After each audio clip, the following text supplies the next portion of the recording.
Ada sebuah pertanyaan yang sangat mengganggu akal sehat.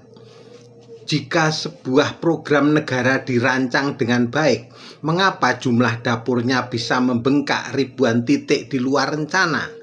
Dan jika pengawasannya berjalan normal, mengapa dugaan pemborosan sampai lebih dari 1 triliun rupiah per bulan baru menjadi perhatian sekarang? Inilah yang membuat publik gelisah.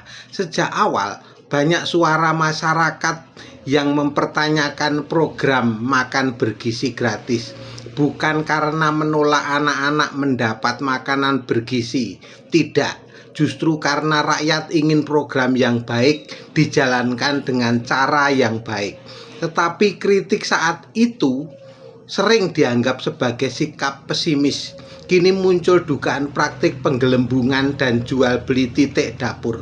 Pemerintah pun menghentikan ribuan operasional yang dianggap bermasalah. Pertanyaannya sederhana, kalau memang bermasalah, mengapa baru diketahui setelah jumlahnya membengkak? Di mana fungsi pengawasan? Di mana fungsi kontrol? Di mana fungsi evaluasi sejak awal? Yang membuat rakyat semakin sulit percaya adalah pola yang berulang. Program diluncurkan dengan kemasan yang indah, panggung pencitraan dibangun besar-besaran, kamera menyala, pidato bergema. Tetapi ketika fakta mulai muncul, barulah terdengar kata evaluasi, barulah terdengar kata perbaikan, barulah terdengar kata restrukturisasi. Rakyat tidak sedang menuntut kesempurnaan, rakyat hanya menuntut akuntabilitas.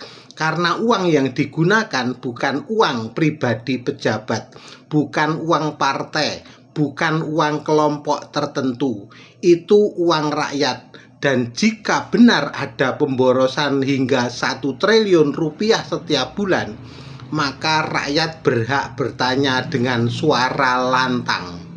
Ini murni kelalaian, atau memang ada pihak yang sejak awal menjadikan program mulia sebagai ladang keuntungan? Sebab di negeri yang sehat, yang dievaluasi bukan hanya programnya, tetapi juga orang-orang yang membuat program itu gagal.